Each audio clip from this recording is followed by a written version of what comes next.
ini bukan lawan, tapi juga kawan gitu kan ya.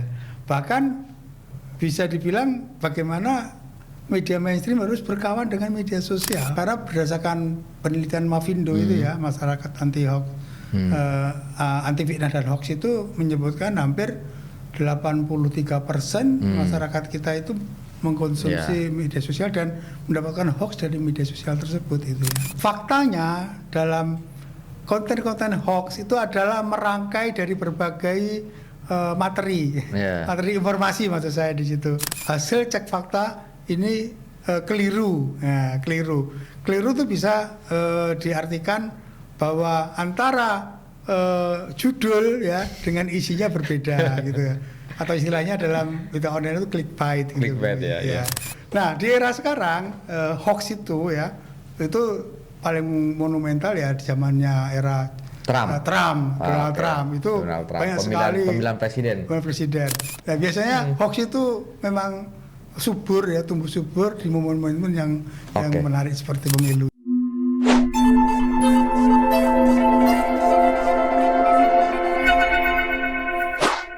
Assalamualaikum warahmatullahi wabarakatuh. Selamat pagi.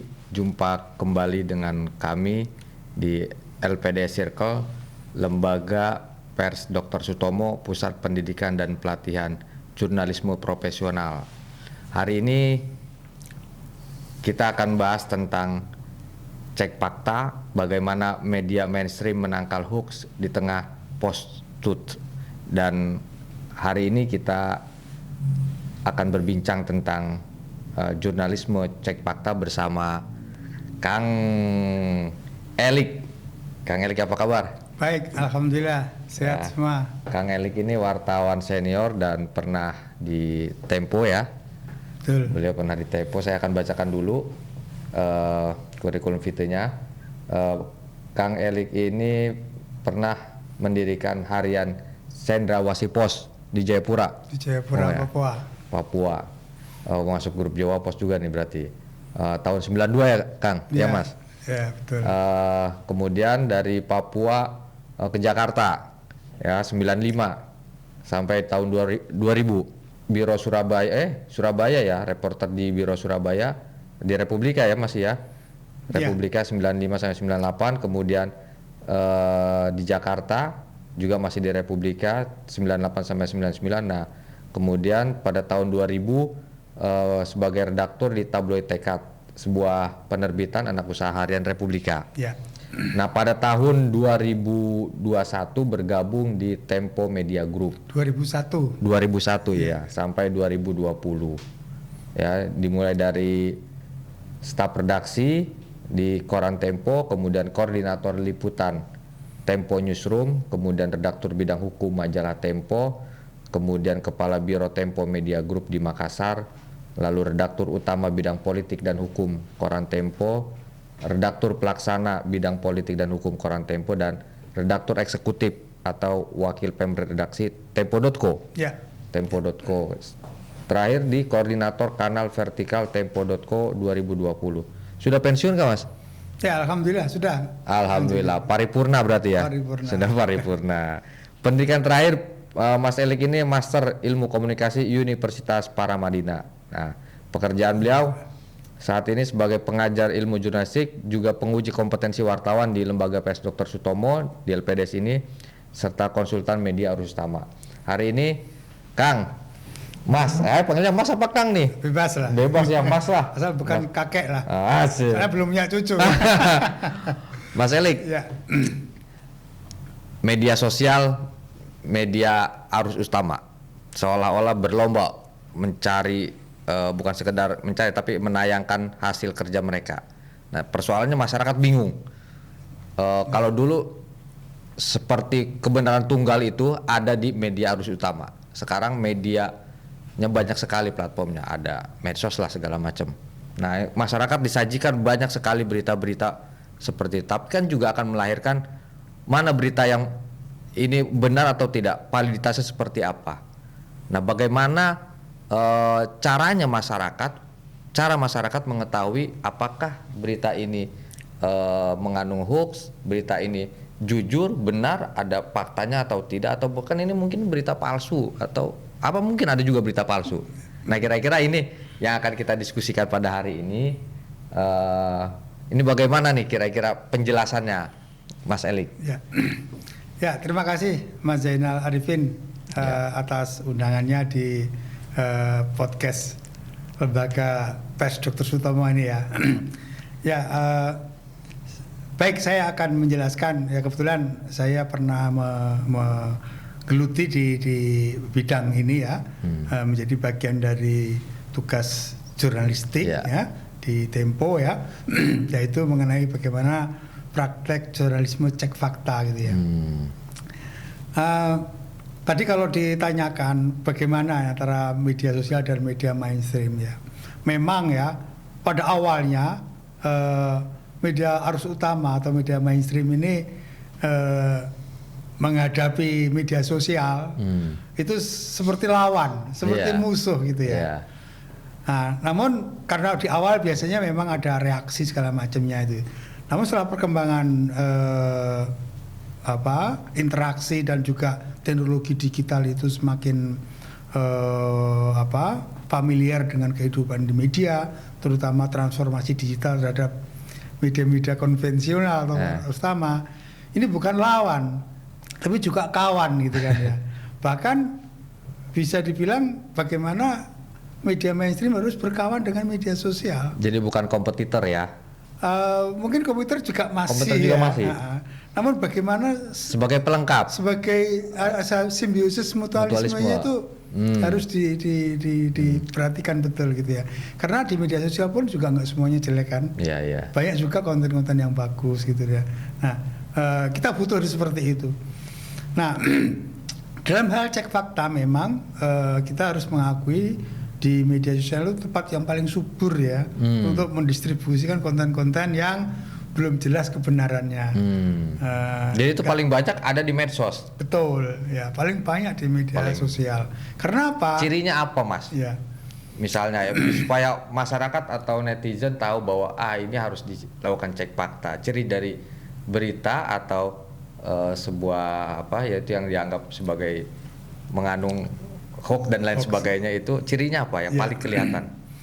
Ya, cek fakta ini ketika mencari bahan yang akan di fact checking, akan di verifikasi, itu sumber utamanya adalah media sosial.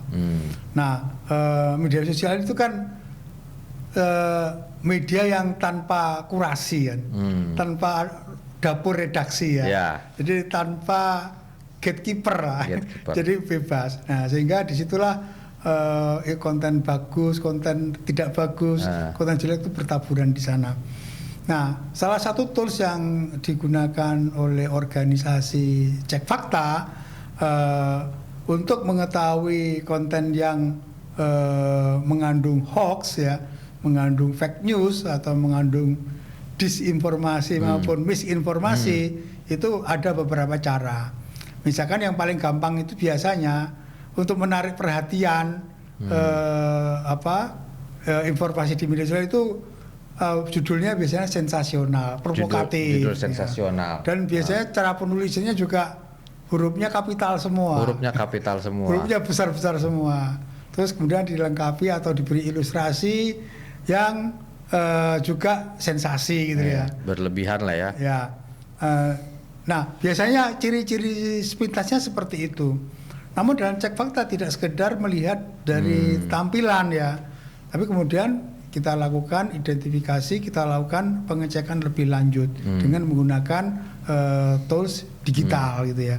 Istilahnya digital forensik. Digital forensik. Gitu. Bagaimana tuh cara ngeceknya tuh?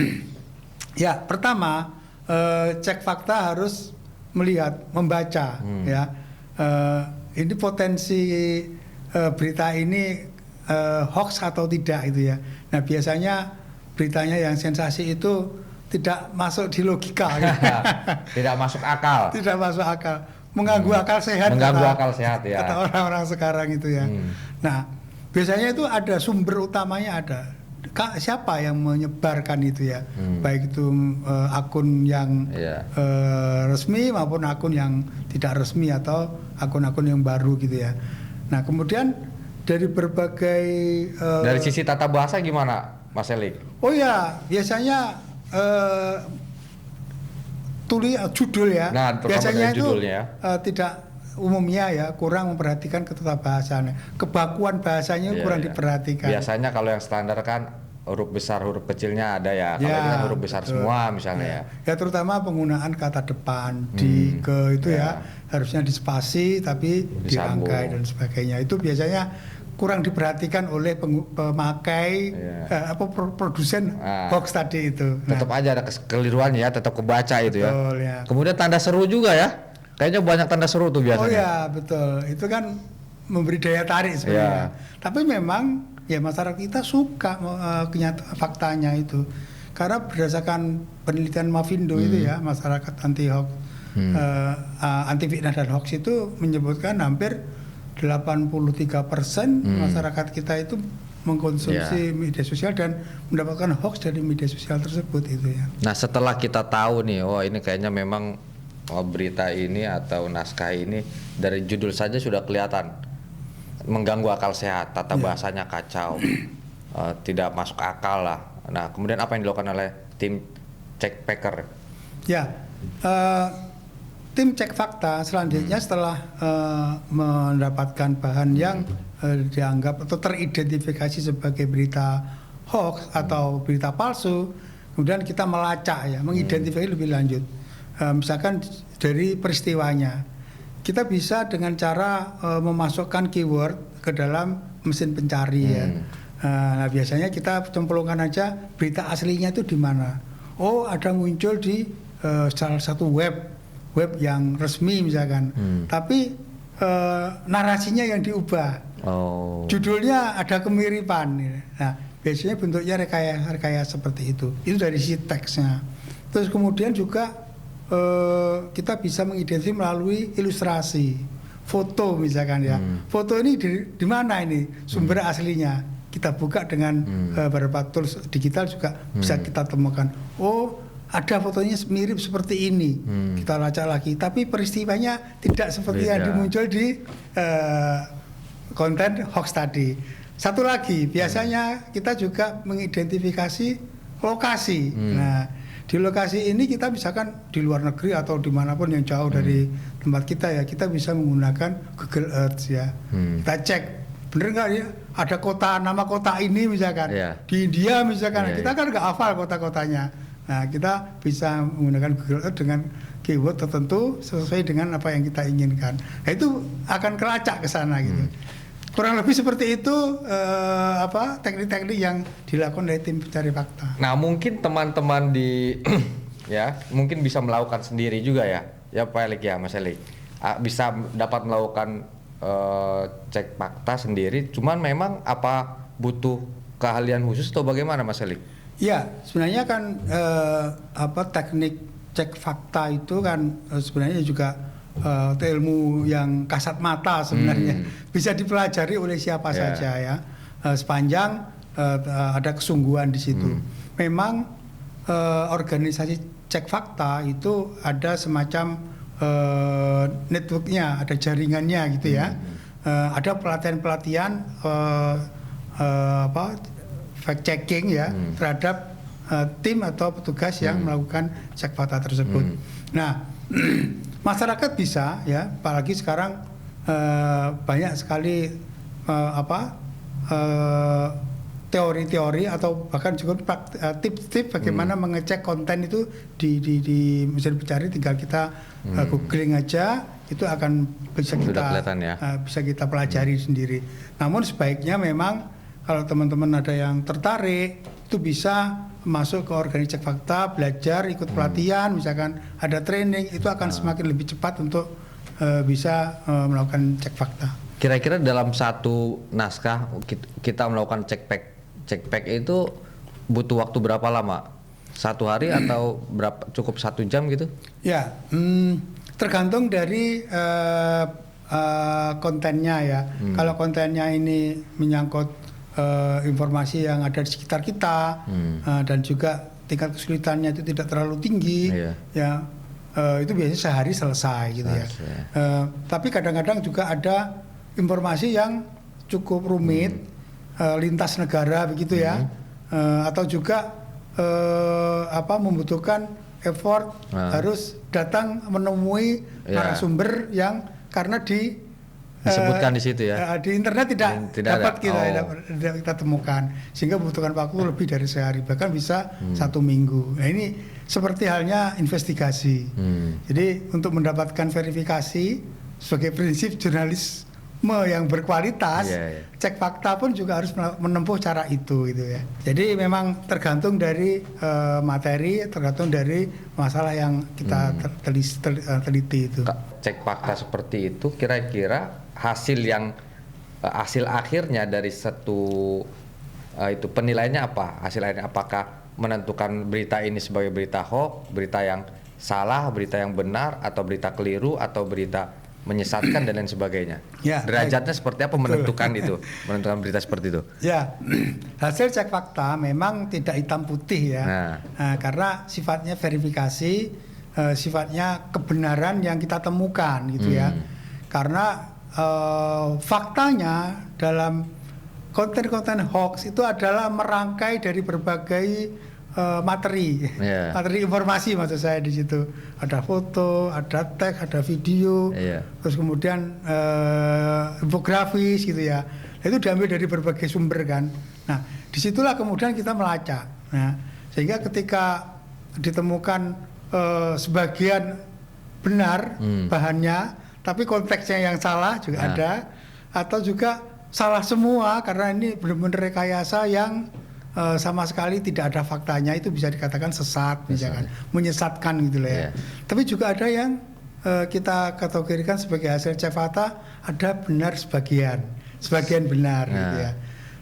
Atau juga ada hasil cek fakta ini keliru. Nah, keliru itu bisa diartikan bahwa antara judul ya dengan isinya berbeda gitu ya. Atau istilahnya dalam berita online itu clickbait gitu. Ya. Atau juga mengartikan, menafsirkan gitu ya.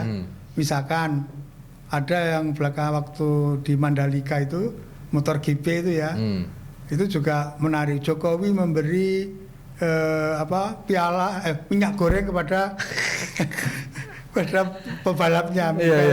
Nah, sebenarnya diberikan itu piala sebenarnya, tapi diubah pakai minyak goreng. Kebetulan isu minyak goreng waktu itu mahal gitu kan, atau langka. Nah kayak begitu menjadi konsumsi untuk tim cek fakta. Iya. Saya jadi ingat ini. Momennya benar. Tapi materinya diubah gitu.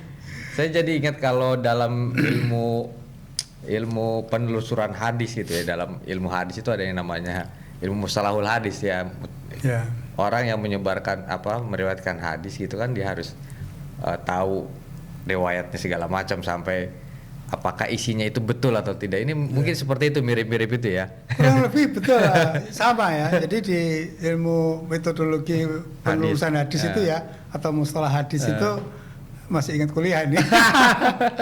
Jadi hadis itu macam-macam kan, ada hadis mutawatir, ada hadis palsu, ada hadis yang maudhu dan sebagainya. Itu berdasarkan dari matannya, perawinya, dan sanadnya. Nah, kalau hadis barangkali dulu karena belum ada internet, belum ada teknologi digital, jadi orang yang melakukannya gitu. Nah, kalau dicek fakta ini jauh lebih mudah sebenarnya ya. Iya, selain orang ada alat, ada teknologinya, ada sarana yang bisa digunakan gitu loh ya. Nah, begitu pula derajat dari matannya. Matannya. Udah hebat ini. Mas Elik ini ngerti ilmu hadis juga. Jadi cocok ya. Cek fakta. Jadi ngaji aja lah. Ngaji cek fakta. Cek fakta. Jadi juga berbeda-beda gitu ya. Mas Elik, kalau kita kembali ke belakang, sebenarnya apa yang mengapa hadir cek fakta ya? Kalau dilihat secara umum, secara Indonesia, bagaimana awal mulanya penting dilakukan cek fakta ini apa? Apa ada kejadian politik misalnya, atau kejadian peristiwa global, atau apa nih? Ya di awal milenium ini memang informasi atau komunikasi publik itu begitu pesat ya perkembangannya ya. Informasi itu sudah melintasi batas dan negara. waktu. Jadi nggak ada batas lagi teritorial Udah. itu ya. Jadi bermula dari informasi yang simpang siur lah atau hoax lah kira-kira begitu. Tepatnya di era post-truth ya. Kalau kita ambil momentum ya pemilihan presiden di berbagai negara ya, termasuk di Indonesia gitu ya. Kalau kita lihat turun ke belakang lagi malah sebenarnya secara tradisional itu berita bohong gitu ya. Itu sejak zaman Perang Dunia Kedua itu sudah ada berita bohong gitu ya. Ya salah satu contoh ketika bagaimana Spanyol perang melawan Amerika pada akhir abad 19 ya 1898 itu bagaimana nama pemilik media Morning Journal yang William Hurt itu ya, dia membuat propaganda bahwa Spanyol melakukan menelanjangi perempuan Amerika gitu loh ya, sehingga itu membuat marah tentara Amerika dan masyarakat Amerika waktu itu, sehingga bersemangat untuk perang melawan Spanyol gitu ya. Nah itu tirasnya Morning Journal kan naik drastis gitu kan ya. Di samping juga kemenangan ada di Amerika. Padahal itu beritanya bohong padahal. Berita itu bohong ternyata. Dan sampai sekarang namanya perang banyak sekali yang dilatar belakangi oleh kebohongan, termasuk perang Teluk, kemudian perang penggulingan Saddam Hussein yang dikatakan oleh George Bush itu bahwa ada senjata pemusnah massal senjata kimia, pun sampai detik ini juga belum ketemu ditemukan. Itu ya. Senjatanya mana itu? Betul. Nah di era sekarang hoax itu ya itu paling monumental ya di zamannya era Donald Trump itu banyak sekali pemilihan presiden. Di Indonesia waktu itu ya. Nah kapan tuh mulainya tuh? Itu Pilpres 2014 sudah mulai diperparah dengan pemilihan gubernur 2017 ya DKI ya. 2017 DKI itu banyak sekali konten-konten hoax itu. Saya kira justru di politik ini akan semakin banyak lagi konten-konten hoax dan lain sebagainya, perlu dilakukan cek fakta. Betul. Nah, ini saya kira ini akan lebih menarik. Nanti kita akan bahas dalam episode lagi episode khusus ya. Kita akan bahas lebih pada studi kasus, misalnya berita politik AB dan lain sebagainya, terutama ini masa kampanye nih Mas Elik. Oh iya. Masa kampanye tentu akan banyak tuh berita-berita yang berseliweran yang harus kita lakukan cek fakta. Nah di lain kesempatan saya kira Mas Elik harus bicara soal ini. Insya Allah. Boleh. Nah saya kira untuk tema kita hari ini soal cek fakta sudah cukup Mas Elik. Oh begitu. Nah, nanti kita sambung lagi di sedikit aja saya tambahkan. Dari ada survei dari tentang hoax tadi itu ya, Mavindo yang terbaru di akhir 2002 menjelang pemilu ini, bahwa hoax itu tentang pemilu ya, tentang hoax pemilu itu sudah 32% dari 1.600 sekian hoax yang ditemukan. 32% sudah. Ya, itu paling banyak. Sudah paling banyak. Baru berapa bulan kampanye ini? Belum ada sebulan kan? Belum ada sebulan. Baru seminggu kok salah. Nah, biasanya hoax itu memang subur ya, tumbuh subur di momen-momen yang menarik seperti pemilu itu. Mas Elik, untuk closing episode kali ini apa dari Mas Elik tentang cek fakta? Ya, saya kira masyarakat publik ya, siapa saja ya yang mengkonsumsi informasi sebaiknya dibiasakan memperbanyak literasi informasi ya. Jadi jangan langsung percaya terhadap suatu konten yang baru ditemukan atau baru di-share oleh temannya atau di grup WhatsApp dan sebagainya. Recheck dulu lah, bener enggak gitu ya. Terutama cara mengeceknya sebenarnya mudah gitu ya. Cari di media-media mainstream yang mengedepankan kredibilitas, itu biasanya bisa menjadi referensi. Dan saya kira kita tinggal mengetik aja di smartphone kita coba cek bener enggak sih ini di media yang sering kita konsumsi, media terpercaya misalkan itu ya, bebas nama medianya, yang penting kita berupaya ya mencari informasi alternatif. Oke, baik, demikian closing statement dari Mas Elik tentang cek fakta. Kita akan sambung di episode berikutnya Mas Elik. Insya Allah. Kita akan bahas tentang studi kasus, cek berita, kemudian faktanya seperti apa dalam episode yang akan datang. Terima kasih Mas Elik sudah bersedia hadir dalam kesempatan hari ini. Sampai jumpa di episode yang akan datang Mas Elik. Sama-sama. Terima kasih. Sukses. Sukses Mas. Ya. Amin.